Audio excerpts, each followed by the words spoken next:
Je vous présente mes respects, mademoiselle.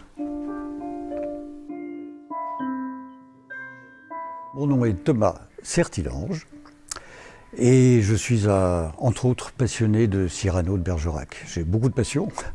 J'ai Tintin aussi, j'ai ma famille, j'ai la vie, mais j'ai Cyrano qui m'accompagne depuis quasiment mon adolescence, pour ne pas dire mon enfance. Je sais que j'ai ouvert un premier livre de Cyrano, j'avais 7 ans, que je l'avais offert à mon frère. Et puis ensuite, ayant un passé de comédien, forcément tout comédien plonge un jour ou l'autre dans Cyrano, que je n'ai jamais joué, mais qui m'a passionné. Et quand on commence à s'intéresser au Cyrano de la pièce de Rostand, on se demande d'où vient l'inspiration de Rostand, donc on remonte aux sources et on remonte jusqu'au vrai Cyrano, qui était un poète, un philosophe, un libertin au sens de libre penseur du XVIIe siècle. Et puis, en faisant le pont entre le XVIIe siècle et le XIXe, époque d'Edmond Rostand, on s'intéresse aussi à Edmond Rostand lui-même.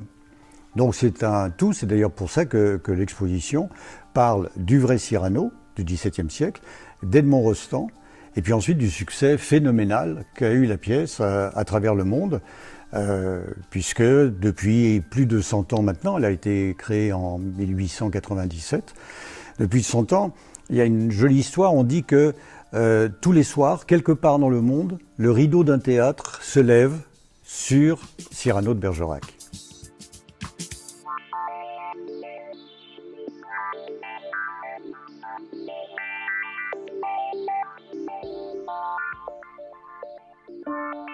Depuis 30 ans, avec ma femme, Katia David, on collectionne. Alors ça a commencé avec les brocantes, bien sûr, les vides-greniers, les salons du vieux papier, les salons des affiches. Et puis quand l'ère d'Internet est venue, on a bien sûr, sur les sites notamment comme eBay, ce qui m'a permis d'internationaliser la collection en récupérant des affiches ou des programmes de Chine, des États-Unis, de Russie, d'un peu d'Australie, un peu partout dans le monde.